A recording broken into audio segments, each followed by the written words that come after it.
হাশেম ডুকরে কাঁদে। আমার মানিকের গায়ে কেডা হাত দিল? আমি কোনোদিন আমার মানিকরে মারি নাই। কে করলে এই নিষ্ঠুরতা? আব্বা কিছু হয়নি আমার, ঠিক আছে আমি। দেখতেছি তো কেমন ঠিক আছোস। হাশেমের কথায় নাহিয়ানকে অসহায় দেখালো। রুজাইফের দিকে তাকিয়ে বলল, ব্রো আমি কিন্তু কিছু করিনি, ক্যান্টিনে বসে খাচ্ছিলাম, এমন সময় ওই ছেলেটা গায়ে পড়ে এসে ঝামেলা করলো। রুজাইফ হাত দেখিয়ে থামায়। এখন এত কথা বলার দরকার নেই, যা ঘরে গিয়ে রেস্ট নে, পরে সব শুনবো। ফুমা ওকে নিয়ে যাও। নুমা চোখ ছলছল হলো। নাহিয়ানকে ধরতে ও যখন ব্যথাময় আওয়াজ করল, নুমা কেঁদে দিল। কে মারলো তার সোনার টুকরো ছেলেটাকে? নাহিয়ান নরম গলায় মাকে সান্ত্বনা দিল। মা কিচ্ছু হয়নি আমার, কেঁদো না প্লিজ, গায়ে একটু ব্যথা আছে, ঠিক হয়ে যাবে। নুমা আর হাশেম মিলে ধরে নাহিয়ানকে দোতলায় নিয়ে গেল। নাদিরা এতক্ষণ চুপচাপ বসেছিল। সেও গেল বাবা মায়ের পিছু পিছু। রুজাইব কেবল বসে রইল ফজিলাতুন্নেসার সম্মুখে। তার চেহারায় কঠোরতার আভাস, কপালে শিরা ফুলে আছে, দাঁতে দাঁত চেপে চোয়াল শক্ত করছে ঘন ঘন। ফজিলাতুন্নেসা এতক্ষণ চুপচাপ বসেছিল, নাতিকে গম্ভীরভাবে লক্ষ্য করছিল। এখন ডাকলো, রুজাইফ কি হয়েছে? কে মারছে নাহিয়ান রে? রুজাইব তার টকটকে লাল চোখ দুটো দিয়ে তাকাতে ফজিলাতুন্নেসা ভয় পেল। যা অনুমান করেছে তাই কি? এরা কি জীবনেও শোধরাবে না? নিজেদের পতিত হওয়ার থেকে বেরিয়ে আসবে না? বড্ড আফসোস হলো তার। 20 বছর আগে যে তার সন্তানেরা কোনো ষড়যন্ত্র রুখতে পারেনি, এখন সেই রকম কিছু হলে রুজাইব হয়তো যুদ্ধ বাঁধিয়ে দেবে, এদের নিশ্চন্ন করে ছাড়বে। ফজিলাতুন্নেসা সাবধান করল, ভেবে চিনতে কাজ করিস দাদু ভাই, রাগের মাথায় কোনো সিদ্ধান্ত নিস না, মাথা ঠান্ডা কর। রুজাইব বরফ শীতল কণ্ঠে উত্তর দিল, মাথা আমার ঠান্ডাই আছে দিদা, বলেছিলাম না এরা জাত শয়তান, কোনোদিন ভালো হবে না। আজ আরেকবার প্রমাণ হয়ে গেল, এইবার তো ওদের শিক্ষা দিয়েই ছাড়বো। ফজিলাতুন্নেসা ভয়ে ভয়ে জানতে চাইল, কি করতে চাস? এমন কিছু যাতে শয়তানি বুদ্ধি মাথায় আসার সাহস না পায়, এদের সম্পদ। দরজায় রোমেলা এসে দাঁড়ায়। সাজেদ আইসে ভাবি, আপনার লগে কথা কইতে চাই। ফজিলাতুন্নেসা অবাক হয়ে রুজাইবকে দেখল, রোমেলাকে জবাব দিল, আমার সাথে কি কথা কইবে? জানি না, দরজায় দাঁড়ায় রইছে। রুজাইব উঠে হনহনিয়ে বেরিয়ে এলো। সাজেদ কাঁচুমাচু হয়ে দাঁড়িয়ে আছে। রুজাইব শীতল গলায় জানতে চাইল, কি চাই? এখানে কেন এসেছেন? সাজেদ হাত জোর করল। বাবা আমার ছেলে তো জানতো না ওর আপন ভাই, না যাই না ভুল কইরা ফেলছে। আপনি ওর এত বড় সাজা দিয়েন না, ওর জীবনটা নষ্ট হয়ে যাইব। সেটা নাহিয়ানকে মারার আগে ভাবা উচিত ছিল আপনার ছেলের। কত সাহস আমার ভাইয়ের গায়ে হাত তোলে! ওইখানে পড়তে গেছে না গুন্ডামি করতে গেছে? যেমন বাবা তেমন ছেলে। রুজাইব গর্জে উঠল। দোতলা থেকে নুমান সহ সেজতি আর নাদিরা মাথা বের করেছে। বড় চাচাকে মাথা নিচু করে দাঁড়িয়ে থাকতে দেখে সেজতির চোখ যেন কোঠর থেকে বেরিয়ে আসবে। রুজাইফের গর্জনে সাজেদ কেঁপে উঠলেও দমল না, অসহায় গলায় বলল, বাবা আপনি তো বড় ছোট ভাইয়ের ভুল মাফ কইরা দেন, আপনার কমপ্লেনটা তুলে নেব বাবা, ওর বাইর কইরা দিব কলেজ থেকে, ওর জীবনটা নষ্ট হয়ে যাবে বাবা, বোঝেন একটু। রুজাইফ মাথা নাড়ল। সব বোঝার দায় আমার? কি মনে হয় আপনাদের 20 বছর আগে যা করেছেন তাই আবার করবেন? যদি তা ভেবে থাকেন তাহলে বড় ভুল করছেন। আপনাদের অস্তিত্ব মাটির সাথে মিশিয়ে দেব। রুজাইফরে চেনেই নাই এখনো। সাজেদ নত জানু হলো। বাবা মিরাজ ভুল করছে, মাফ কইরা দেন, আমি ওর হইয়া মাপ চাইছি। এমন কইরেন না বাপজান, আপনি কি চান কন, যা চাইবেন তাই দিব, তাও আমার পোলার জীবনটা নষ্ট কইরেন না। রুজাইব উত্তেজিত হয়ে আরো কিছু বলতে চাইছিল। ফজিলাতুন্নেসা ওকে ইশারায় থামতে বলল। রুজাইব খানিকটা সময় চুপ করে রইল, তারপর বলল, সম্পদের বাটোয়ারা কইরা আমার অংশ বুঝাইয়া দেবেন। 1 মাস সময় দিলাম আপনাদের, এই 1 মাসের মধ্যে সুন্দর কইরা বিলি বন্টনের কাগজ রেডি করবেন। যদি তা না করেন আমি আমার মতো ব্যবস্থা নিব। তখন আবার আইসা কাইন্দেন না যে আপনাকে পথে বসাইলাম কেন।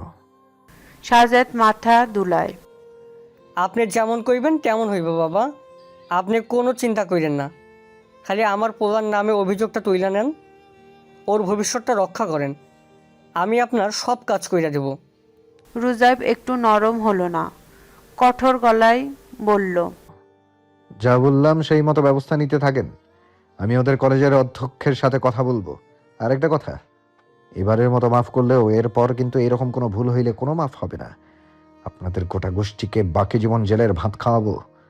আর এইটা কোনো হুমকি না, সত্যি সত্যি এমন করব। সাজেদ মাথা দুলায়। আর ভুল হইব না। না হলেই ভালো। সাজেদ চলে গেল।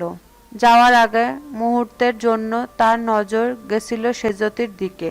দুজনার চোখাচোখি হতেই সেজতি কেমন যেন ভয়ে কুঁকড়ে গেল। কি কইল? উদ্বিগ্ন শামসুন নাহার জানতে চাইল। সাজেদ এসে মাথা নিচু করে বসল, স্মিত কণ্ঠে শুধালো, তার ভাগ্য হিসাব বুঝা দিতে কইতাছে। 1 মাস টাইম দিছে আমগো উকিল, দিয়া সব হিসাব কিতাব কইরা কাগজ কইরা বুঝাই দিতে কইল, নাইলে ও নিজে করলে আমগো সমস্যা।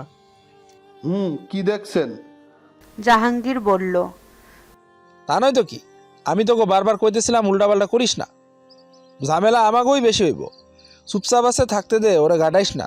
তোরা শুনবি না কোনো কথা। ওর কি চাকরি করে খায়, সমস্যা আমাকে রুজি রুটি চইলা যাইব। মাজেদ আফসোস করল। সাজেদ দাঁতে দাঁত ঘেঁষে ছেলেকে দেখল। এই হারামজাদা আর মানুষ পাইল না, ওর ভাইয়ের মারা লাগলো তোর। এত টাকা খরচ কইরা তোরে শহরে কলেজে ভর্তি করাইছি, কি এইসব করার লাইগা?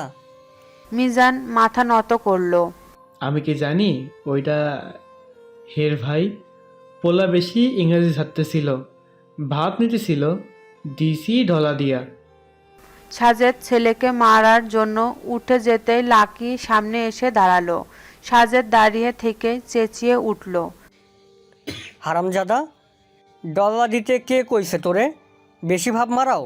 এইদিকে তোমারে কলেজ থেকে বাইর করার ব্যবস্থা করতেছিল, জনমের মতো পড়ালেখা বন্ধ হয়ে যাওয়ার ব্যবস্থা করতেছিল। এই ডলা খাইলে ভালো হইতো খুব। মিজান জবাব দিল না। মাজেদ ভাইকে ডাকলো, থাক বাদ দে, এখন কি করবো তাই ভাবি। আব্বার দলিল মাইনা ওকে সব বুঝাই দিতে তো আমগো কিছু থাকে না। আমরা চলুম কি দিয়া? শম্ভু কাকার লগে আলাপ করি, দেখি সে কি কয়। মাজেদের কথায় জাহাঙ্গীর বলল, যাই কর না কেন ভাইজান, এসব ওরে না দেওয়ার ব্যবস্থা করতে হইব। ওরে দিলে আমরা খামু কি? আব্বা কি বুঝা এমন কাম করলো, আমগো পথে বসাই দিল। চাপা দীর্ঘশ্বাস ঘরময় ঘুরে বেড়ায়। রুম জুড়ে নীরবতা। মুখে না বললেও সবার মনে একটাই ভাবনা, কি করে এই অনর্থ ঠেকানো যাবে। দিন কয়েক বাদে কলেজে যাওয়ার পর সেজতির ডাক পড়ল বাবার কামরায়। ভয়ে ভয়ে গেল সেজতি। সেদিনের পর বাবার সাথে তার দেখা হয়নি। আজ হঠাৎ কি বলতে অফিস কক্ষে ডাকলো। সেজতির ভেতরে ঢুকতেই বাবার সাথে চাচাকে বসে থাকতে দেখলো। মাজেদ সেজতিকে ইশারায় সামনের চেয়ারে বসতে বলল। ওই বাড়িতে ভালো লাগতেছে। সেজতিকে বিহম্বল দেখালো। সত্যি বললে যে বাবার পছন্দ হবে না সেটা সে ভালোই জানে, তাই চুপ করে রইল। সাজেদ বলল, ভাইজান, কেমন প্রশ্ন করলেন? ভালো না লাগে থাকার নাকি? আচ্ছা সেজুতি মা, একটা কথা দেখি, ওরা এসব সম্পদ টম্পদ নিয়ে কথা বলে, আমগো নিয়ে আলোচনা হয়? না চাচা, আলোচনা করে না কেউ, এই সব নিয়ে কোনো কথা কয় না, আমি শুনি নাই। দুই ভাই চোকাচোকি করল। সাজেদ বলল, সেই দিন রুজাইফা কি কইল সব তো শুনছোস। ওই আমগো সব সম্পত্তি নিতে চায়। এই স্কুলে বাসাবাড়ি জমির বাড়ি সব নিয়া আমরা কই যামু কন্তমা? নিজেরা কি খামু আর তগো কি খাওয়ামু? চিন্তা শেষ হইয়া যাইতাছি। কাঁদো কাঁদো হলো সাজেদ। সে যদি বোকা বনে গেল। সম্পদের ব্যাপার স্যাপার সে বোঝে না, তাই এসব নিয়ে ভাবনা নেই তার। কিন্তু বাবা চাচাকে চিন্তিত দেখে বুঝলো ব্যাপারটা বেশ সিরিয়াস। সেজতি হুট করে বলে ফেলল, হ্যার লগে বৈশা সমঝোতা করলেই হয়। হ্যারা অত খারাপ মানুষ না তো, বুঝাইয়া কইলে বুঝবো। সাজেদ চোখ মুছে মাথা নাড়ে। না, বুঝবে না। আমগো জমি বুঝাই দিতে কইতাছে রুজাইফা। 1 মাস টাইম দিছে, তার মধ্যে 7 দিন পারও হইয়া গেছে। এখন কেমনে কি করি কত? সেজতি কি উত্তর দেবে ভেবে পেল না। তিনজনে চুপ করে আছে। সাজেদ বলে বসল, একটা কাম করতে পারি মা। রুজাইফা যখন বাড়িতে থাকবে না, তখন ওর ঘরে যাইয়া জমির কাগজ খুঁজবি, পাইলে আইনা দিবি আমগো। কি করতে পারি না? সেজতির গলা শুকিয়ে গেল।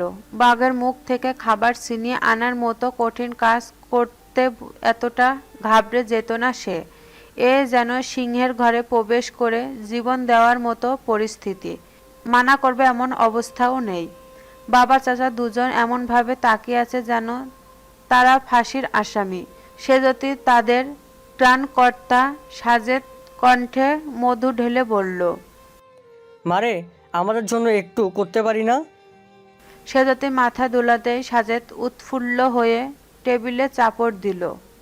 এই না হলো আমাদের মাইয়া, আজ থেকে কাম শুরু করছে জ্যোতি। যখন সময় পাবি কাগজ খুঁজবি। অন্তত এই স্কুলের কাগজটা পাইলেও আমগো খায়াপয় বাঁচতে থাকতে পারুম। মাজেদ মেয়েকে বলল, ক্লাসে যা তুই, আর যা করবি সাবধানে করবি। রুজাইব যেন না বুঝে কিছু। সেজতি বাধ্য বালিকার মতে মাথা দুলিয়ে রুম থেকে বেরিয়ে এলো। এরপরে কয়েকটা দিন সেজতির কেবল আনমনা হয়ে থাকে। কিভাবে কি করবে ভেবে কুল পায় না। রুজাইফের ঘরে ঢোকার কথা ভাবতেই তার গলা শুকিয়ে আসে। তবুও একদিন সুযোগ হয়ে গেল। নাহিয়ানের শরীর ভালো হয়েছে বলে ও কলেজে যেতে শুরু করেছে। সেদিন নাহিদার স্কুলের ডিবেট না কিসের যেন প্রতিযোগিতা বলে আসতে দেরি হবে ওদের। সে কথা শুনে সেজতি পরিকল্পনা করলো আজ রুজাইফের ঘরে ঢোকার একটা সুযোগ নেবে। যদিও রুজাইফের রুমটা বেশিরভাগ সময় আটকানো থাকে। কলেজ থেকে ফিরে দ্রুত গোসল খাওয়া সেরে ঘুমের ভান করলো সেজতি। খানিক বাদে পুরো বাড়ি জুড়ে নীরবতা নামতেই সেজতি পা টিপে টিপে রুজাইফের ঘরের সামনে এলো। লক ধরে মোচড় দিতেই দরজা খুলে গেল। সেজতি পা টিপে টিপে ঘরে প্রবেশ করে দরজা চাপিয়ে দিল। বুকটা ধুকপুক করছে তার। বার কয়েক লম্বা শ্বাস নিয়ে ছাড়ল। নিজেকে ধাতস্থ করে ছুটে এলো টেবিলের সামনে। টেবিলের উপর রাখা ফাইলগুলো নেড়ে চেড়ে দেখলো খানিকক্ষণ। পরে তেমন কিছু পেল না। নিচের ডয়ারটা খোলার চেষ্টা করলো, কিন্তু পারল না। এখানেও ডয়ারটা লক করা। সেজাতি আলমারির কাছে এলো। পাল্লা খুললে কাপড় চোপড় দেখলো। আলমারির ডয়ার যথারীতি বন্ধ। ফিরে এলো টেবিলের কাছে। কোমরে হাত দিয়ে দেখছে পুরো রুমটা। টেবিলের ডয়ারটা দেখলো। ওটা খুলতে পারলে বেশ হতো। চাবি কি সাথে নিয়ে গেছে না রুমে রেখে গেছে? সেজাতি টেবিলের বই খাতা ফাইলের ফাঁকে ফাঁকে চাবি খুঁজতে লাগলো। আমার রুমে কি করছো? সেজাতির হাত থেকে বই পড়ে গেল। সে যেন স্ট্যাচু হয়ে গেছে। ভয়ে বুক শুকিয়ে গেছে। হাত পা কাঁপছে অনবরত। ধীরে ধীরে ঘুরে দাঁড়াতে রুজাইবকে দেখলো ভুরু কুঁচকে তাকিয়ে থাকতে। চোখে সন্দেহ। সেজাতি ঢোক গিলে হাসার চেষ্টা করলো। আমার আসলে গান শোনার ইচ্ছা হয়েছিল, তাই আপনার সাউন্ড বক্সটা নিতে আসছিলাম, কিন্তু কই রাখছেন খুঁজেই পাইতাছি না। রুজাইব এগিয়ে এসে সেজতির একদম কাছাকাছি এসে দাঁড়ালো। তার তীক্ষ্ণ নজর জরিপ করছে সেজতিকে। আড়ষ্ঠতার নজর নামিয়ে নিল সেজতি। রুজাইব আরো খানিকটা এগিয়ে এসে ওর বাম বাহুর পাশ দিয়ে হাত গলিয়ে দিল। সেজতির বাম কাঁধ ছুঁয়ে গেল রুজাইফের হাত। নিঃশ্বাস আছড়ে পড়ছে সেজতির গলার কাছটায়। সেজতির চুল থেকে আসা শ্যাম্পুর গ্রানে ক্ষণিকের জন্য মোহগ্রস্ত হয়ে গেল রুজাইব। মন চাইল সেজতির লম্বা চুলে মুখ ডুবিয়ে থাকতে। অনেক কষ্ট নিজেকে সামলে নিল। এদিকে রুজাইফের এত কাছে আসতে গা শিরশির করে উঠল মেয়েটার। অস্বস্তিতে চোখ বুজে নিল সে। কিছু একটাই এনে চোখের সামনে নাড়ালো রুজাইফ। এটাই খুঁজছিলে? চমকে তাকিয়ে ছোট সাউন্ড বক্সটা দেখল সেজতি। নার্ভাস হয়ে মাথা নাড়ল জোরে। রুজাইফ গম্ভীর হয়ে ওর হাতে তুলে দিল সেটা। অজুহাতটা ভালো ছিল, নেক্সট টাইম আরো শক্ত অজুহাত দিলে বিশ্বাস করতে সহজ হবে। সেজতি চোখ দুটো গোল করে চাইল। কিসের অজুহাত? আমি সত্য বলতেছি। রুজাইফের চোখ দুটো জ্বলে উঠল মুহূর্তের জন্য। শীতল কণ্ঠে বলল, তুমি মেয়ে না হলে এই মুহূর্তে মেরে আত্মমরা করতাম। নেহাত দিদা মেয়েদের সম্মান করতে শিখিয়েছে। সেজতি ভয় পেয়ে গেল। ওর হাত কাঁপছে, সেটা সাউন্ড বক্সের কাঁপুনি দেখে বোঝা যাচ্ছে। রুজাইফ সেদিকে তাকাতেই সেজতি ছুটে বেরিয়ে যেতে চাইল ঘর থেকে। রুজাইফ পিছু ডাকলো। এরকম ভুল যেন দ্বিতীয়বার না হয়, সে যদি হলে ভালো হবে না। সেজতি জবাব না দিয়ে পরিমরি করে ছুটল। রুজাইফের চল শক্ত হলো, হাত দুটো মুষ্টিবদ্ধ। যা অনুমান করেছিল ঠিক তাই হচ্ছে। ওর বিরুদ্ধে এবার এই মেয়েটাকে ব্যবহার করছে ওরা। কতটা নিচু মানসিকতা! তবে এবার রুজাইফও তাল দেবে। দেখবে কতদূর যেতে পারে এরা। এই খেলার শেষ দেখতে চায় সে। অফিস থেকে একটু আগে বেরিয়ে কাপড়ের দোকানগুলোতে ঢু মারছিল রুজাইফ। উদ্দেশ্য সবার জন্য কিছু শপিং করা। এখানে আসার পর থেকে কোনো কেনাকাটাও হয়নি কারোর জন্য ভেবে দোকানগুলোতে ঢু মারছিল। এমন সময় একটা দোকানে নজর আটকে গেল। দু পা চালিয়ে শোভান নামের শোরুমটাকে ঢুকে গেল। নেড়ে চেড়ে দেখছে কাপড়গুলো। বেশ সুন্দর কালেকশন। নামের মতো শোভান কাপড়গুলো। নাদিরার জন্য দুটো জামা পছন্দ করে কাউন্টারে জমা রাখলো। পরক্ষণেই সেজতির কথা মনে এলো। মেয়েটা নাদিরার সাথে থাকে। নাদিরাকে দিলে ওর মন খারাপ হতে পারে ভেবে ওর জন্য ড্রেস দেখতে লাগলো। একটা গোলাপি আর বেগুনি কম্বিনেশনের ড্রেস তুলে নিয়ে সেল গার্লকে দিল কাউন্টারে রাখতে। একে একে দিদা, ফুপা, নাহিয়ান সবার জন্য কিনলো। কাউন্টারে বিল করতে গিয়ে মহিলার সাথে আবার চোকাচোকি হলো। রুজাইফ অস্বস্তি নিয়ে নজর ফিরিয়ে নিল। এই শোরুম ঢোকার পর থেকে মহিলা ওকে দেখে যাচ্ছে। কয়েকবার চোকাচোকি হয়েছে এবং প্রতিবারই রুজাইফ বিব্রত হয়েছে। বিল পেমেন্ট শেষে মহিলা ডাকলো। কিছু মনে না করলে একটা কথা জিজ্ঞেস করব? রুজাইফ অবাক হয়ে মাথা দুলায়। বলুন। তুমি কি রত্নপুরের তৌফিকুর রহমানকে চেনো? রুজাইফ চমকে গেল। ফ্যাকাশে চেহারা নিয়ে কাঁপা গলায় জানতে চাইলো, আপনি চেনেন তাকে? কে আপনি? ঠিকই অনুমান করেছিলাম। তাহলে তুমি রফিক ভাইয়ের ছেলে রুজাইফ না? চোখ দুটো একদম স্থির হয়ে গেল রুজাইফের। কে এই মানুষটা? এত ভালোভাবে কিভাবে চেনে তাকে? আপনি আমাকে কিভাবে চেনেন? মহিলা আন্তরিক গলায় বলল, তুমি আমাকে ভুলে গেছো? আমি তোমার শিমু আন্টি, তোমার স্কুলের টিচার ছিলাম। চরম অবাক হলো রুজাইফ। কখনো ভাবেনি এই মানুষটার সাথে আবার কোনো একদিন দেখা হবে তার। সাথে সাথে ফ্ল্যাশব্যাকে চলে গেল রুজাইফ। স্মৃতির জানালায় ভেসে উঠল হাজারো স্মৃতি। অনেক মানুষের চেঁচামেচি আর খিলখিল হাসির শব্দে কানে তালা লেগে গেল যেন। কান চেপে ধরে রুজাইফ। সে কিছু শুনতে চায় না, না পুরনো কিছু মনে করতে চায়, না অতীতে ফিরে যেতে চায়। ওর গায়ে হাত পড়তেই চমকে উঠল। কি হয়েছে বাবা? শরীর খারাপ করছে? মহিলা উদ্বিগ্ন হয়ে জানতে চাইল। রুজাইফ নিজেকে সামলে নিয়ে মাথা নাড়ে। ঠিক আছে আমি, কিন্তু আপনি এখানে কিভাবে? শিমুর চেহারা কিছুটা ম্লান হলো। দীর্ঘশ্বাস ফেলে বলল, কোনো রকমে বেঁচে আছি বাবা। এই ঘটনার পর এখানে আর থাকার উপায় ছিল না। নিজের পরিবার জায়গা দেয়নি আমাকে। বাধ্য হয়ে ঢাকায় চলে গেছিলাম। ওখানেই একটা স্কুলে পড়তাম। বছর 5 ঢাকায় ছিলাম, তারপর আবার ফিরে এলাম। শরম দিয়েছি 7 বছর হবে। যা ইনকাম হয় ভালোই চলে আমার। পরিবার? রুজাইফের প্রশ্ন শিমু খানিকটা উদাস হয়ে উত্তর দিল, বিয়ে হয়েছিল একটা, পরে উনি কিভাবে যেন ওই ঘটনা জেনে যান। এরপর আর সম্পর্ক আগায়নি। এক মেয়ে নিয়ে আমি এখানে এসে তিথু হয়েছি। মেয়েটা এবার ক্লাস 6-এ। রুজাইব কিছুটা সহজ হলো এবার, মৃদু স্বরে বলল। আমি সরকারি জজ হিসেবে এখানে এসেছি, দিদাকে নিয়ে ও বাড়িতেই থাকছি।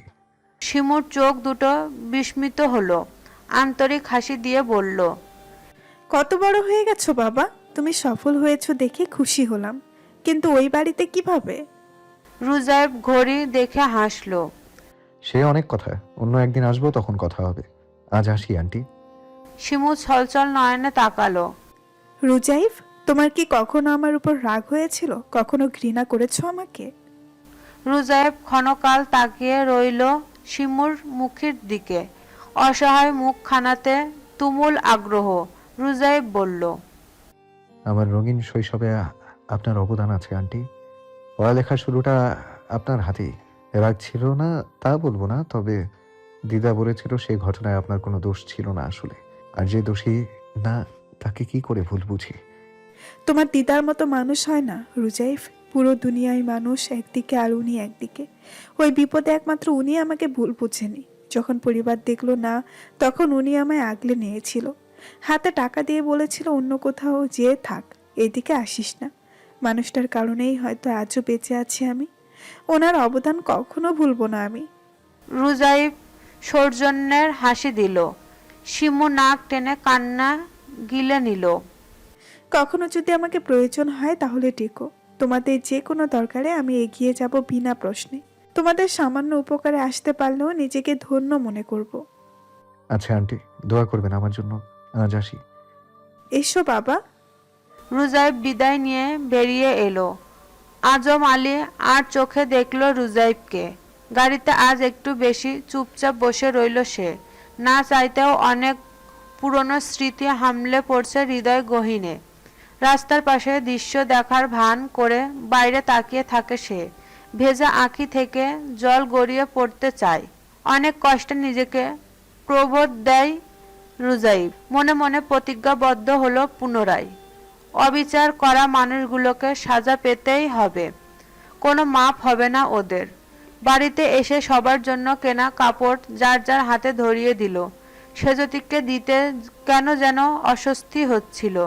সবাই খুব খুশি নতুন কাপড় পেয়ে, বিশেষ করে নাদিরা রীতিমতো লাফাচ্ছে। সেজতির মুখে হাসি থাকলেও চেহারা মলিন। ফজিলাতুন্নেসা তা দেখে রুজাইবকে বলল। সবার জন্য এনেছিলে, সেজুতির জন্য আনিসনি? ও তো আমাদের কাছেই থাকছে এখন। রুজাইব ইতস্তত করে একটা প্যাকেট ফজিলাতুন্নেসার দিকে বাড়িয়ে দিল। ফজিলাতুন্নেসা মুখে হাসি ফুটল। ব্যাগটা হাতে নিয়ে সেজতিকে ডাকলো। এই মেয়ে, এদিকে আয়। সেজতি পায়ে পায়ে এগোলো। জি দাদি। ব্যাগটা সেজতির দিকে বাড়িয়ে দিল। নে ধর, এটা তোর জন্য। সেজতির মুখে প্রাপ্তির আনন্দ ফুটে উঠল।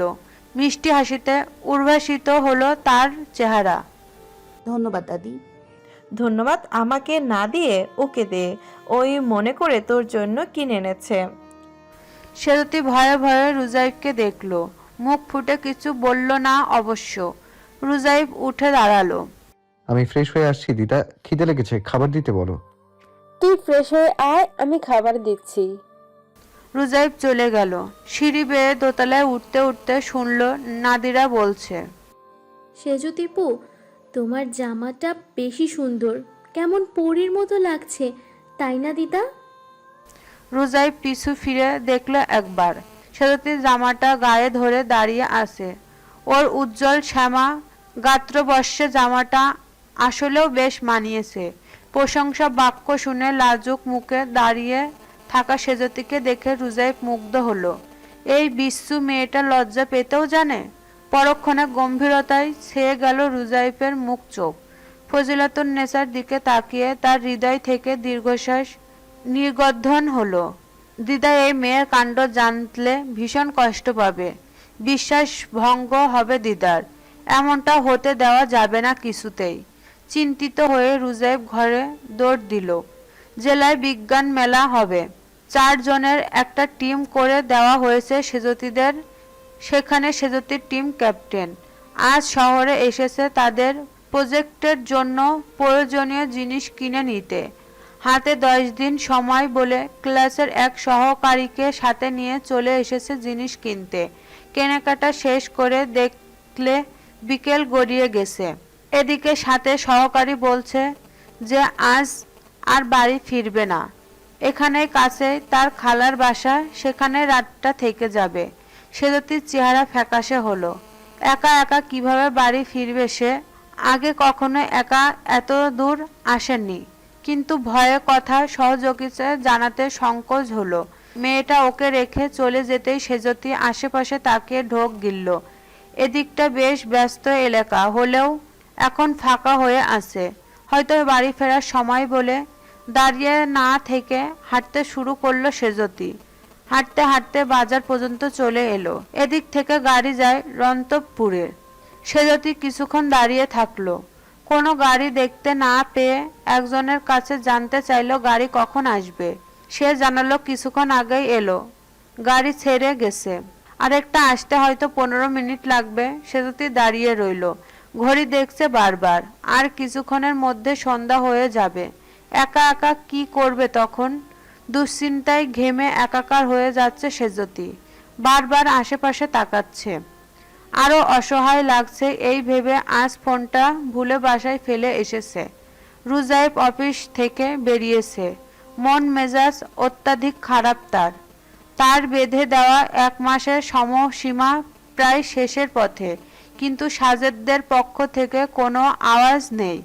সন্দেহ হচ্ছিল রুজাইফের। এরা নিশ্চয় কিছু না কিছু করবে যাতে সম্পদের হক ছাড়তে না হয়। সেই থেকে একজন লোক লাগিয়ে রেখেছে ওদের পেছনে। সেই লোক মারফর খবর পেয়েছে ওরা জমি বিক্রি করার চেষ্টা করছে, বিশেষ করে সেই জমিগুলো যেগুলো তমিজউদ্দিনের রুজাইফকে দিয়েছে। এটা শোনার পর থেকে রুজাইফের মাথা অত্যাধিক গরম হয়ে আছে। এরা জমি বিক্রি করবে তবুও রুজাইফকে তার অংশ বুঝিয়ে দেবে না। তমিজউদ্দিন তার ছেলেদের এতটা অধব্য বানিয়েছে। এদের থেকে যত ভদ্র থাকার চেষ্টা করছে ততই যেন অভদ্র হয়ে উঠেছে এরা। এবার শুধু একটা ভুল করুক, জেলের ভাত না খাইয়ে ছাড়বে না এদের। স্যার। ড্রাইভার আজমের ডাকে ঘোর ভাঙে রুজাইফের। দেখলো গাড়ি থেমে আছে। সে বিরক্ত হয়ে জানতে চাইলো, কি হয়েছে, ডাকছো কেন আর গাড়ি থামিয়েছো কেন? আজমের মুখ কাচুমাচু হলো। স্যার, পিছনে ওই আপারে দেখলাম খাড়াইয়া রইছে, তারে দেখা মনে হইল কোনো ঝামেলা হয়েছে। রুজাইব ভুরু কুচকে বলল, কোন আপা? ওই যে গাড়িতে বালু দিচ্ছিল ওই আপা। সেজুতি? সে এখানে আসবে কেন? রুজাইব আশেপাশে তাকিয়ে খোঁজার চেষ্টা করলো। আজম বলল, আমিও তাই ভাবতেছি স্যার, এই জন্য দেখা গাড়ি থামাইলাম। বাজারের ওইখানে খাড়াইয়া আছে, আপনি কইলে গাড়ি ঘুরামো। রুজাইফের একবার মনে হলো যা খুশি হোক, তার কি, ওই বদমাস মেয়ে যেখানে খুশি থাক, জাহান্নামে যাক, ওকে নিয়ে এত ভেবে লাভ কি? ওই বংশের মেয়ে ওদের মতোই বদ। পরক্ষণে দিদার কথা মনে এলো। দিদা জানলে ভীষণ রাগ হবে। রুজাইব দীর্ঘশ্বাস ফেলে গাড়ি ঘুরিয়ে নিতে বলল। আজম বেশ খুশি হলো। সে আনন্দ চিত্রে গাড়ি ঘুরিয়ে নিল। সেজতির কাছে যে গাড়ি দাঁড় করালো। রুজাইব দেখলো মেয়েটা ফ্যাকাশে মুখে দাঁড়িয়ে আছে, চোখের দৃষ্টি উদ্ভ্রান্ত। রুজাইব ডাকলো, এই মেয়ে, এখানে দাঁড়িয়ে আছো যে? বাড়ি যাবে তো? উঠে এসো গাড়িতে। রুজাইফের গাড়ি দেখতেই যেন জানে পানি পেল সেজতি। এতটা শান্তি লাগলো যে ছুটে এসে রুজাইফকে জড়িয়ে ধরতে মন চাইলো। কিন্তু রুজাইফের এই মেয়ে ডাক শুনে তার অনুভূতি বুড়িগঙ্গায় পচা পানিতে তলিয়ে গেল যেন। সেজতি নড়াচড়া না করে দাঁড়িয়ে রইল। রুজাইফ চেঁচিয়ে উঠল, আসবে নাকি চলে যাব? সেজতি মুখ গোমড়া করে দাঁড়িয়ে রইল। এই মেয়ে আবার কেমন ডাক? আমার একটা সুন্দর নাম আছে, নাম ধরে না ডাকলে আপনার গাড়িতে যাব না। সেজতির কাণ্ডে রুজাইফ বাক হারা হলো। এই মেয়েটা জাস্ট ইম্পসিবল। বিপদের মুখে দাঁড়িয়ে থেকেও নিজের মুড বাঁচিয়ে চলছে। চড়িয়ে দাঁত ফেলে দিতে পারলে শান্তি পেত। রুজাইব দাঁতে দাঁত চেপে বলল, ঠিক আছে, তাহলে তুমি এখানেই দাঁড়িয়ে থাকো, আসতে হবে না আমার গাড়িতে। আজম, গাড়ি চালাও। সেজতীয় পাল্টা জবাব দিল, আমিও দাদিকে বলে দিব তার আদুরের নাতি আমাকে বিপদে ফালাইয়া চলে গেছে। আমার কিছু হইলে সেই দায়ী থাকবে, আজম ভাই সাক্ষী থাকবে, তাই না আজম ভাই? আজম মাথা দুলিয়ে সায় জানায়। আবার রুজাইফের নজর যেতে মাথা নেড়ে না করে, তবে গাড়ি চালু করলো না। মিনমিন করে অনুরোধ করলো, স্যার, ছোট মানুষ তো, নাম ধইরা না ডাকলে মন খারাপ হয়, একটু নাম ধইরা ডাকেন না হয়। ওকে না নিলে সমস্যা হবে, সন্ধ্যা হয়ে আসতেছে। রুজাইফ হাঁ করে তাকিয়ে আজমকে দেখলো। স্বল্প পরিচিত একটা মেয়েকে নিয়ে আজম এত চিন্তা কেন করছে? শুধু আজম না, বাড়ির সকলে সেজতীকে নিয়ে বেশি বেশি ভাবে। কি আছে এই মেয়ের মধ্যে? কি করে মানুষের মন জয় করে? ভেবে সদুত্তর না পেয়ে রুজাইফ বাধ্য হয়ে ডাকলো, সেজুতি মহারানী, আপনি দয়া করে গাড়িতে আসন গ্রহণ করুন। সেজতীর ছুটে এসে গাড়িতে বসলো। হয়েছে, থাক থাক, এতটা ঢং করতে বলিনি। রুজাইব অগ্নিদৃষ্টি দিয়ে সেজতীকে ভস্য করে। আজম বেশ মজা পেয়ে হাসছিল। রুজাইব তাকাতেই তার মুখে হাসি গায়েব হলো। আমতা আমতা করে জানতে চাইলো। বাড়ি যাব স্যার। রুজাইব ঝাঁঝালো কণ্ঠে উত্তর দিল, না, কাজী অফিস যাবে, বিয়ে করব আজ। হ্যাঁ, কেরে? আজমের চল ঝুলে গেল। কেন? এই যে পেছনে যে বসে আছে, যার আগে পিছে সবাই ঘুরছো, তাকে কি আমার বউ হিসেবে মানায় না? রুজাইবের উত্তর শুনে আজম মুখে হাঁ করে একবার সেজতী আরেকবার রুজাইবকে দেখলো। কি বলবে ভেবে পাচ্ছে না। সেজতীর বেচারির অবস্থা হলো দেখার মতো। বোয়াল মাছের মতো মুখ করে সে মিররে তাকিয়ে রুজাইবকে দেখছে। আর রুজাইব হুট করে এমন কথা বলে যেন নিজেই ফেঁসে গেছে। আজম আর সেজতীর চেহারা দেখে হাসি পেল। সেই সাথে বাচাল মেয়েটার মুখ বন্ধ করতে পেরে ওর মজা লাগছে, ভীষণ মজা লাগছে। বলা যায় পৈশাসিক আনন্দ হচ্ছে। সেজতী ম্লান মুখে ঘরে ঢুকতেই শ্যামলী ছুটে এলো। মেয়ের মাথায় হাত বুলিয়ে দিয়ে জড়িয়ে ধরলো। মারে, এত কি রাগ করলি যে মারে ভুইলা গেলি? আমারে তোরা ভালোবাসিস না, একটা মাইয়ারে তো দেখার ভাগ্য হয় না, এখন তুইও এমন করতে চোস? সেজতী মিনমিন করলো, মা কি কয় এগুলা? তোমারে খুব ভালোবাসি আমি।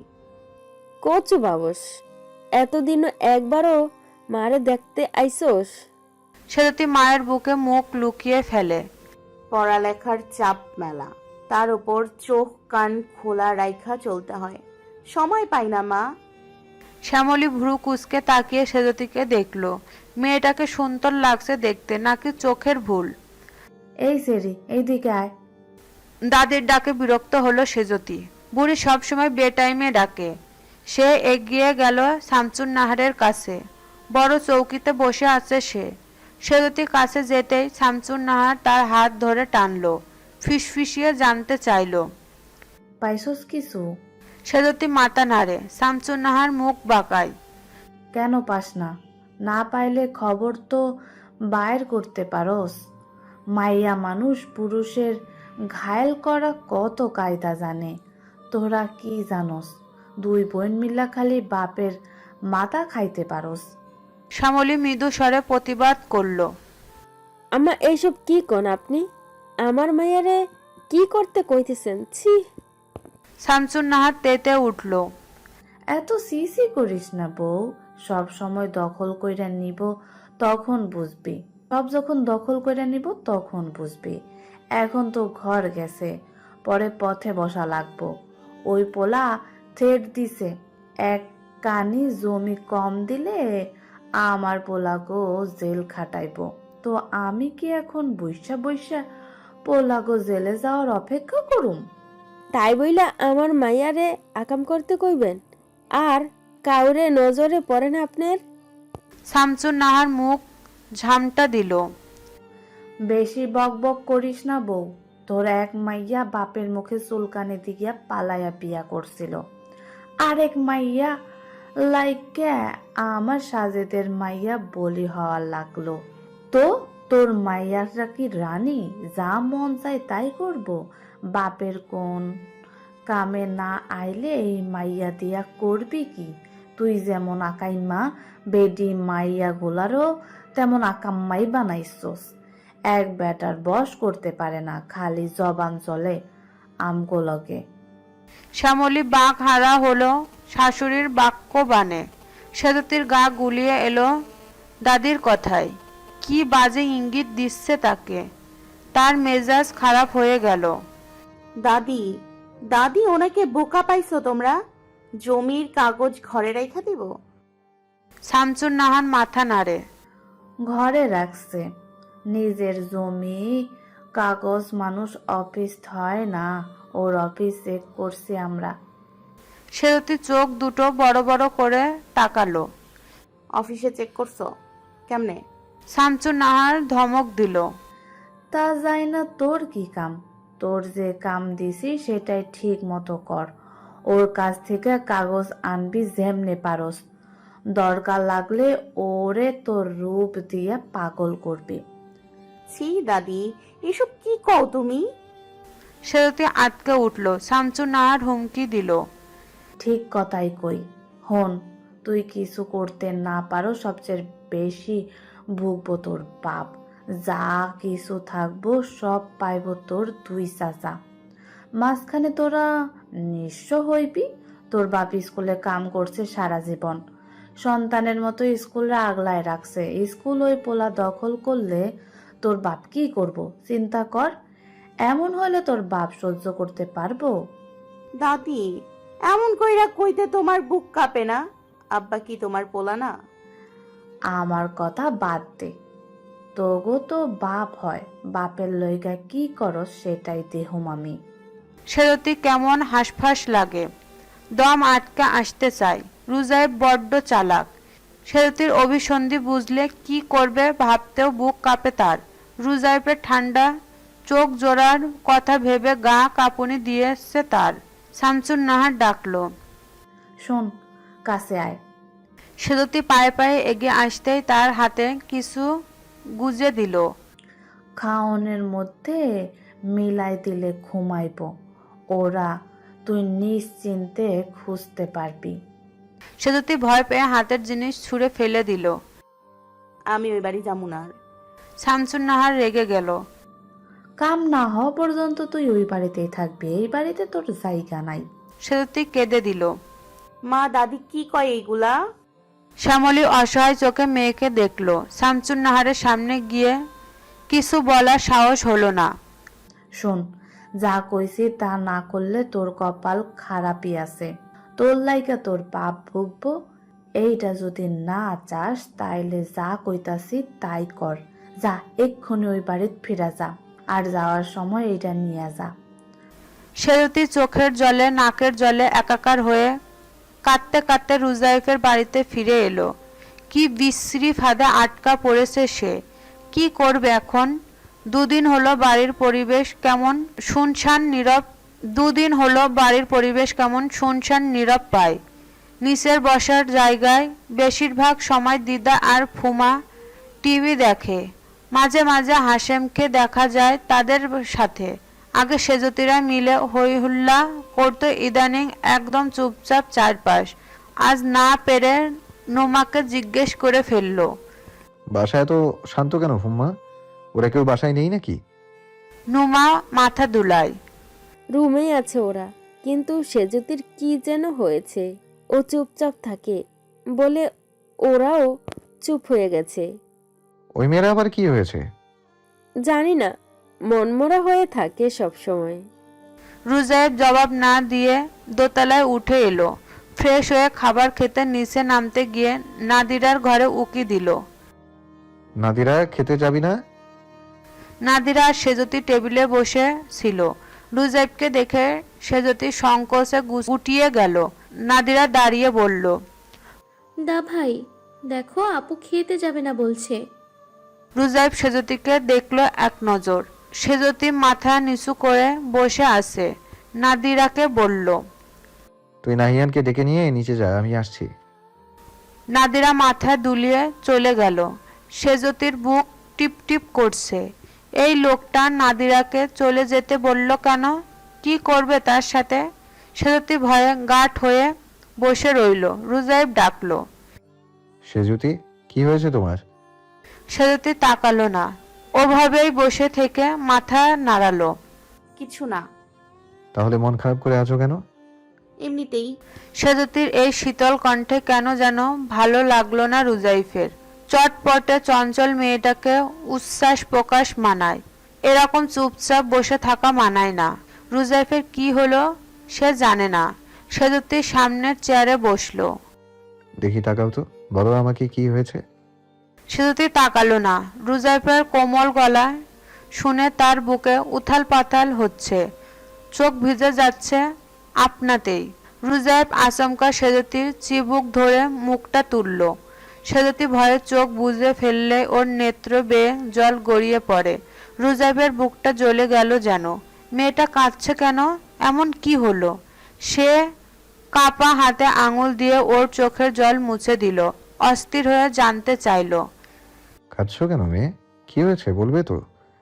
সেজতি ভেজা চোখ দুটো মেলে চাইল। রুজাইফের সাথে চোকাচোকি হলো।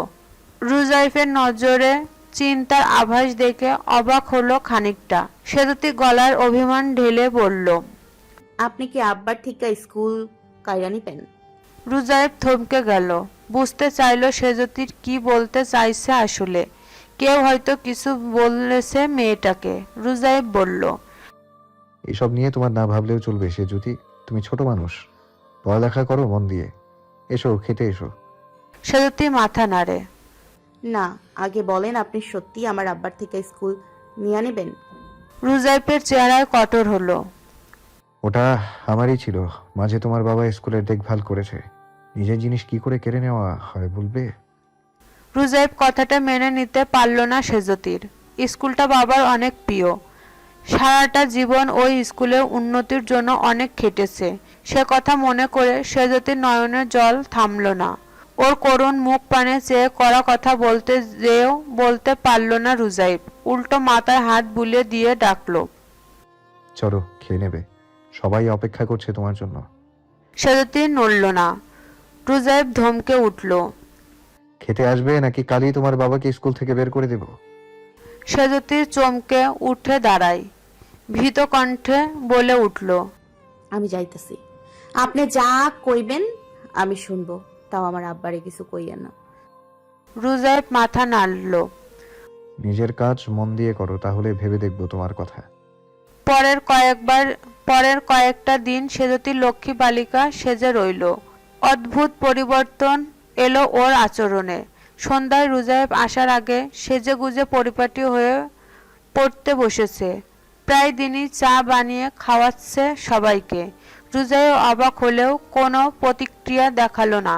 চুপচাপ সেজতিকে চোখে চোখে রাখে। একটা অফিসিয়াল দাওয়াত ছিল বলে বৃহস্পতিবার রাতে বাড়ি ফিরতে বেশ রাত হলো তার। দেখলো বসার ঘরে নাদিরা, নাহিয়ান আর সেজতি মিলে চা খাচ্ছে।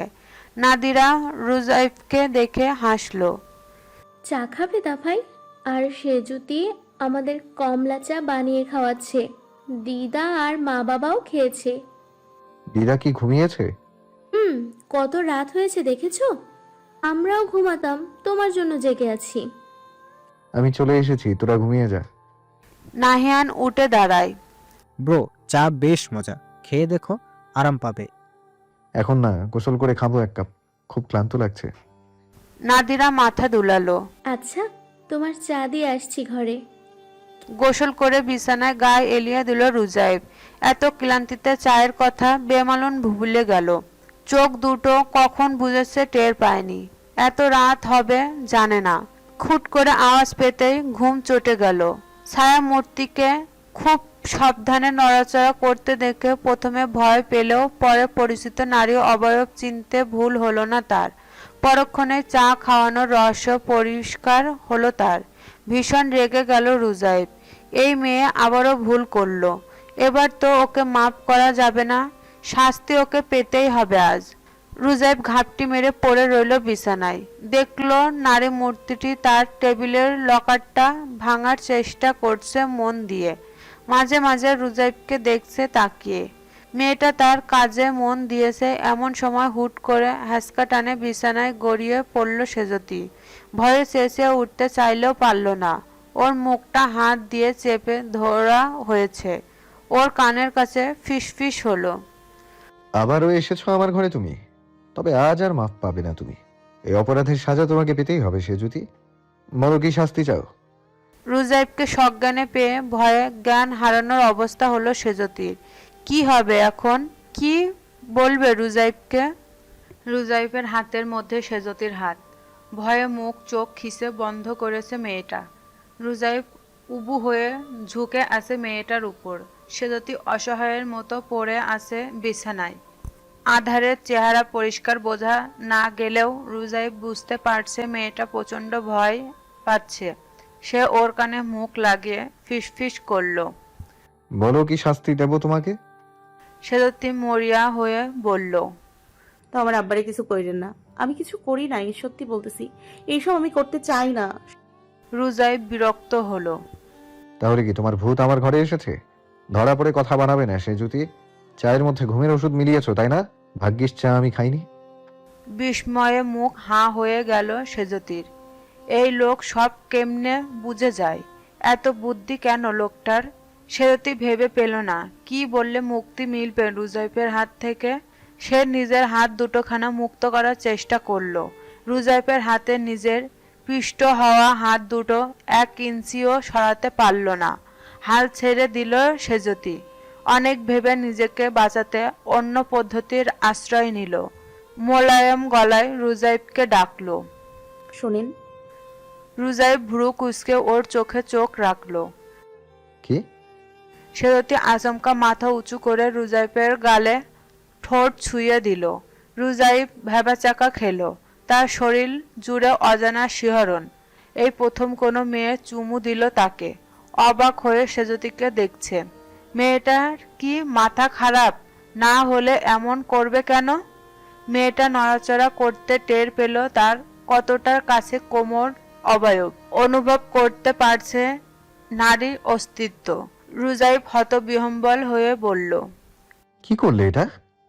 সেজতি বোকার মতো ভান ধরে বলল, আদর দিলাম আপনারে। ছেলে মানুষকে আদর দিলে তারা নাকি খুশি হয়, তাই আপনারে দিলাম। খুশি হইছেন? হইলে আমার গায়ের উপর থেকে নামেন। সেজতির গর্ধব মার্কা কথা শুনে রুজাইফের যেন মাথায় কাজ করে না। শরীর ঝনঝন করে বিদ্রোহ করতে চাইছে। বুনো চাহিদা মাথা চাড়া দিচ্ছে। সে আহাম্মকের মতো মাথা নাড়ে। খুশি হই নাই, আরো আদর দাও, তারপর বিবেচনা করব তোমার গায়ের উপর থেকে সরবো কিনা। কি হলো, দাও আদর। সেজতি ভয় পেল। তখন না বুঝে ঝোঁকের বসে কাজটা করে ফেলেছে। এখন কেমন আড়ষ্ট হয়ে আছে শরীর। তবুও অনিচ্ছায় মাথা তুলে রুজাইফের বাম গালে চুমু দিয়ে দ্রুত সরে এলো মেয়েটা। সেজতির এবার লজ্জা লাগলো। কি থেকে কি হচ্ছে বুঝতে পারছে না। রুজাইফের শরীরের উত্তাপ টের পাচ্ছে সে। জড়ানো গলায় বলল, সরেন না, কষ্ট হইতেছে আমার। রুজাইব সরল না, বরং অদ্ভুত একটা কাজ করে বসলো। সেজতির ঠোঁটে আরেকবার আঙুল ছুঁয়ে দিয়ে খুব ধীরে ধীরে তার অধর নাড়িয়ে আনলো সেজতির অধর বরাবর। সেজতি ভীতু চোখে চেয়ে আছে। রুজাইব যেন নিজের মধ্যে নেই। তার উত্তপ্ত শ্বাস আশ্রে পড়ছে সেজতির মুখের উপর। দুজনের দুজনার মুখ পানে চেয়ে আছে অপলক। হুট করেই সেজতির কোমল ঠোঁটে ঠোঁট ছোঁয়ায় রুজাইব। ওষ্ঠে হালকা স্পষ্ট করতেই যেন মাতাল হয়ে হুঁশ হাসল ছেলেটা। হাত ছেড়ে সেজতির কোমর চেপে ধরল এক হাত দিয়ে। অপর হাত মাথায় পেছনে দিয়ে চুপচাপ জাপটে ধরে গাঢ় চুম্বন আঁকলো মেয়েটার ওষ্ঠে। তীব্র আক্রোশে পিষে দিতে লাগলো মেয়েটার অধর। হিদাহিত জ্ঞান লোপ পেল রুজাইফের। অনেকটা সময় পার হওয়ার পর মেয়েটার নড়াচড়া টের না পেয়ে হুঁশ এলো তার। তাড়াহুড়ো করে উঠে বসে টেবিলের ল্যাম্পে জ্বালিয়ে দেখলো সেজতির জ্ঞান হারিয়েছে। কেন যেন উদ্বেগ এর বদলে হাসি পেল রুজাইফের। জীবনে প্রথমবার কোনো মেয়ের এতটা কাছে গেছে, সেজন্য হয়তো খানিকটা কন্ট্রোল হারিয়ে ফেলেছে নিজের। কিন্তু সারাদিন পক পক করার ডেয়ার গার্ল এত অল্পতে ভয় পেল কেন? নিজেকে খুব সাহসী দাবি করে, সাহস এখন কোথায় পালালো? রুজাইব বাম হাতে ভর দিয়ে সেজতির দিকে কাত হলো। ওকে দেখতে লাগলো মন দিয়ে। উজ্জ্বল শ্যামা মুখটা খানিকটা ফ্যাকাশে হয়ে আছে, এর মধ্যে চুমু দেওয়া ঠোঁট দুটো ইঞ্চিত লালচে হয়ে আছে। চুলগুলো ফ্যানের বাতাসে উঠছে, ভীষণ আকর্ষণীয় লাগছে সেজতিকে। রুজাইব ওর ঠোঁটের পাশটা আঙুলের পরশ দিল, চুলগুলো কানের পেছনে গুজে দিয়ে তাকিয়ে রইল নিষ্পাপ মুখের দিকে। সেজতির দিকে তাকিয়ে থাকতে থাকতে হুট করে মনে হলো এই মেয়েটাকে তার ভালো লাগে। মেয়েটার চঞ্চলতা, বাঁকা বাঁকা কথা সে মিস করে। মেয়েটা একটু চুপচাপ থাকলে ওর কেন যেন কিছু ভালো লাগে না, মনে হয় কি যেন নেই, সব ফাঁকা আর বেরং লাগে। বোধ করি সে এই মেয়েটার প্রেমে পড়েছে। ঘুম ভেঙে চোখ মেলতেই রুজাইবকে নজরে পড়ল সেজতির। ঘুম ঘুম চোখ রুজাইবকে দেখল সে। কাত হয়ে সেজতির দিকে ফিরিয়ে ঘুমিয়ে আছে, ছোট বাচ্চাদের মতো ঠোঁট ফুলিয়ে আছে ঘুমের মাঝে। সেজতি অবাক হয়ে ভাবছে, কে বলবে এই লোক জেগে থাকলে বাঘের মতো গরণ আওয়াজ করে, অথচ দেখো কেমন নেকু বাচ্চা হয়ে ঘুমিয়ে আছে। মুখ বাঁকালো সেজতি। এই লোকটাকে তার ভীষণ ভয় লাগে, আবার কেন যেন কথা শোনাতেও ভালো লাগে। বলা যায় রুজাইফের সাথে কথা কাটাকাটি উপভোগ করে সে। লোকটার উপরে উপরে কঠিন ভাব ধরে রাখলেও মনটা হয়তো নরম। হঠাৎ হঠাৎ নিজের অজান্তেই সেই নরম মনের প্রকাশ ঘটিয়ে ফেলে। আর মোড়া ভেঙে উঠে বসলো সেজতি। হুট করে রাতের কথা মনে পড়তেই শিউরে উঠল। অজান্তে হাত চলে গেল নিজের অধরে। লোকটা তাকে চুমো দিয়েছে। তার সাথে কি করতে যাচ্ছিল লোকটা? যদি জ্ঞান না হারাতো তাহলে নিশ্চয় উল্টাপাল্টা কিছু করত। লাজে অরিষ্ট হয়ে উঠল তনুমন। মাথাটা যেন খুলল এতক্ষণে। লাফিয়ে বিছানা থেকে নামলো সে। দ্রুত এই ঘর থেকে যেতে হবে, কেউ দেখে ফেললে সর্বনাশ হবে। পা টিপে টিপে নাদিরার রুমে ফিরে এলো। নাদিরার পাশে শুয়ে টের পেল মেয়েটা বেহুশ হয়ে ঘুমাচ্ছে। কাল সবার চায়ে ঘুমের ওষুধ দিয়েছে সে। এখন বড্ড অপরাধ বোধ হচ্ছে। এরা তো খারাপ না, সে কেন এদের সাথে খারাপ করছে? দাদির কথা শুনে কেন নিজের পাপ কামাচ্ছে? কিন্তু আব্বার কি হবে? রুজাইব যদি সব নিয়ে নেয় তাহলে তাদেরই বা কি হবে? আব্বা তো সহ্য করতে পারবে না। স্কুলটা আব্বার ধ্যান জ্ঞান, এই স্কুলটায় উন্নতিতে আব্বার হাত আছে। এইটা কলেজ হয়েছে সেই কৃতিত্ব আব্বারই। আব্বার জীবন আর কিছু করে নাই, কোনো দিকে তাকায় নাই, কোনোদিন স্কুল মিস দেয় নাই আব্বা। কাজ না থাকলেও স্কুলে যেয়ে বসে থাকে, এমনকি নিজের অংশের জমিও স্কুলের জন্য দান করছে। সেই মানুষটা থেকে স্কুল কেড়ে নেওয়ার মতো তাকে মৃত্যুদণ্ড দেওয়া। সেজতি কেন যেন কান্না পেয়ে গেল। সে ফুপিয়ে কেঁদে উঠল। শম্ভুনাথকে ডেকে এনেছে শামসুন নাহার। দাদা, এই সম্পদ হাতছাড়া হওয়ার থেকে কেমনে বাঁচুম? কিছু একটা বুদ্ধি দেন। শম্ভুনাথ মাথা নাড়ে। সাজেদ গেছিল বৌদি, আমি সব কাগজ খুঁটে দেখছি। তুমি সুদিনের সিদ্ধান্ত না মাইনা উপায় নেই ভাবি। সে সজ্ঞানে তার সম্পদ লিখে দিছে। আমার মনে হয় ওই পোলার লাগে বচ্চা না কইরা সন্ধি করা ভালো। তারে বুঝাই বললে সে এইসব নিয়ে বাড়াবাড়ি করবে না। এছাড়া আর কোনো উপায় দেখি না। শামসুন নাহার মুখ গোমড়া করল। ওগরে সব দিলে আমার পোলাগো কি হইব দাদা? আমার নাতিপতিদের ভবিষ্যৎ আছে তো। সব যদি তাদের দেই তাইলে এরা কেমনে চলবো? শম্ভুনাথ খানিকক্ষণ চুপ থেকে বলল, বৌদি যাই হোক তাই হোক, আপনারা সবাই তো একটা পরিবার। যতটুকু ওই ছেলেকে দেখছি সম্পদ বুঝিয়ে দিলেই আপনাদের সেসব থেকে উৎখাত করবে এমন না। তাই বলতেছি ওরে হাতে রাখলে এত ঝামেলা হয় না, মিলেমিশে থাকলে সবার লাভ। আমার মনে হয় তারে তার ভাগ বুঝাই দেন বৌদি, তাইলে দেখবেন এত ঝামেলা হবে না। তাদের সাথে কথা কন, বলেন যা কিছু আছে তা দিলে আপনাদের চলা কষ্ট, তারা বুঝে কিনা দেখেন। স্বয়ম্ভূনাথ পরামর্শ মোটো পছন্দ হলো না শামসুন নাহারের। সবকিছু এত সহজ, এই মাদারির সাথে কে যাবে পিরিত জমাইতে? আর পিরিত জমাইলেই কি সব ঠিক হবে? রুজাইব বলছে তাদের সম্পদ তাদের বুঝাই দিতে, আজ দেয় কাল দেয় করে 3 মাস কেটে গেছে। ইদানিং সে বেশি খেপে গেছে। এদিকে সেজতীয় তেমন কিছু করতে পারছে না, কোনো কাগজ উদ্ধার করতে পারেনি, এমনকি কোনো গোপন কথাও জানতে পারেনি। একটা আহাম্মক মেয়ে মুখ গোস করে বসে রইল। রাতের বেলায় সবাই মিলে মিটিং বসলো। মাজেদ প্রস্তাব দিল, রুজাইফের সাথে বসি আমরা, তার কাছে জানতে চাই সে সত্যি সবকিছু চায় কিনা। তোরা কি কস? জাহাঙ্গীর বলল, যদি কইতে চাই তা কি করবেন? তাহলে ওর পাওনা ওরে বুঝাইয়া দিব। সাজেদ প্রতিবাদ করলো, শহরে বাড়ি ভাড়া আছে 30,000। আব্বা যে জমি ওরে দিছে ওগুলোর ফলন ভালো হয়। সব দিলে আমগো থেকে কি হবে? যা থাকবে তাই নিয়ে সন্তুষ্ট থাকতে হবে। আব্বা যেহেতু দিয়া গেছে ওরে, ওর ভাগ দিতেই হবে। জাহাঙ্গীর বলে বসলো, আমি মানি না ভাইজান, ওকে সব দিয়া ফকির হইতে পারুম না। মাজেদ অসন্তুষ্ট হলো, তো কি করতে চাস? জানি না, তয় ওরে এইসব দিমু না, এটাই জানি। আব্বা অন্যায় করছে, সেই অন্যায় মানি না, নিমু কেন? মাজেদ চুপ করে রইল। দিতে তো সেও চায় না, তবে বাবার কাজের বিপক্ষে কিছু করতেও চায় না। যার সম্পদ সে নিশ্চয় ভেবে চিন্তেই দিয়ে গেছে। বৃহস্পতিবার সকালে সোহাগ এলে রুজাইফের অফিসে। কাচুমাচু হয়ে বলল, স্যার, আপনাকে দাওয়াত দিতে আইছি।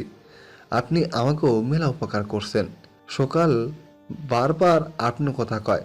আজ একটা বিশেষ দিন স্যার, আমাকে বাড়িতে আপনার যাওয়াই লাগবে। কোনো কথা শুনবো না। আপনি না গেলে সকাল রাগ করবে, আমাকে ঘরে ঢুকতে দিবে না। রুজাইফ হেসে দিল। আমি না গেলে তোমাকে ঘরে ঢুকতে দেবে না? সোহাগ করুণ মুখে বলল, জি স্যার। আচ্ছা বেশ, যাব তোমার বাসায়। স্যার, আপনি অফিস শেষ করে আসেন, রাতের খাওন খাইবেন আমার গলাকে। আমি এখন বাড়ি যাইয়া ওরে কমু আপনি আসবেন। রুজাইফ আপত্তি করল না, মাথা দুলিয়ে বলল, আচ্ছা। কাজ শেষ করে বেরিয়ে সকাল আর সোহাগের জন্য গিফট কিনলো রুজাইফ। মনে করে সোহাগের মা আর বোনের জন্যও কিনলো। ওর গাড়িটা নাদিরা নাহিয়ানকে নিয়ে বাড়ি ফিরেছে। সিএনজিতে করে সোহাগদের বাড়ি আসতে আসতে সন্ধ্যা। সেখানে এসে আরেক চমক পেল সেজতিকে দেখে। এই মেয়ে আজ এখানে কেন? মতলব কি এর? সকাল সোহাগ রীতিমতো পাগল পাড়া। রুজাইবকে কোথায় বসতে দেবে, কি খাওয়াবে বুঝতে পারছে না যেন। একবার এটা আনে তো আরেকবার ওটা আনে। শেষে রুজাইব ধমক দিল, এমন করছো কেন? আমি কি খেতে এসেছি? তোমাকে দেখতে এলাম, ব্যস্ত হবে না। সকাল তবুও নিজের হাতে বানানো আমের শরবত নিয়ে এলো। স্যার, এইটা খান, আরাম পাবেন, আমগোর গাছের আম। রুজাইব হাতে শরবত নিয়ে বলল, খাবো, তবে একটা শর্ত আছে। সকাল সোহাগ দৃষ্টি বিনিময় করলো। সকাল বলল, কি শর্ত স্যার? স্যার বলা বাদ দিতে হবে। আমি তো তোমাদের বস না যে স্যার স্যার করবে, ভাইয়া বলতে পারো। সকাল খুশি হয়ে ছলো ছলো নয়নে বলল, ভাইয়া? আপনি তো আমার বড় ভাই। রুজাইব চমকে তাকাতেই সকাল ভরকে গেল। না মানে, বড় ভাইয়ের মতো কাজই করছেন আপনি, তাই বলতেছিলাম আর কি। রুজাইব জবাব না দিয়ে শরবতে চুমুক দিল। আসলে আরাম পেল। টক ঝাল মিষ্টি স্বাদের শরবত শরীর ঠান্ডা করে দিল। রাতে খেয়ে বসে এলাহি আয়োজন। রুজাইব জানতে চাইল, কোনো বিশেষ দিন আজ? সোহাগ হাত কচলায়। জি স্যার, মানে ভাইজান, আজ আমাদের দ্বিতীয় বিবাহ বার্ষিকী। আরে বাহ, শুভ বিবাহ বার্ষিকী।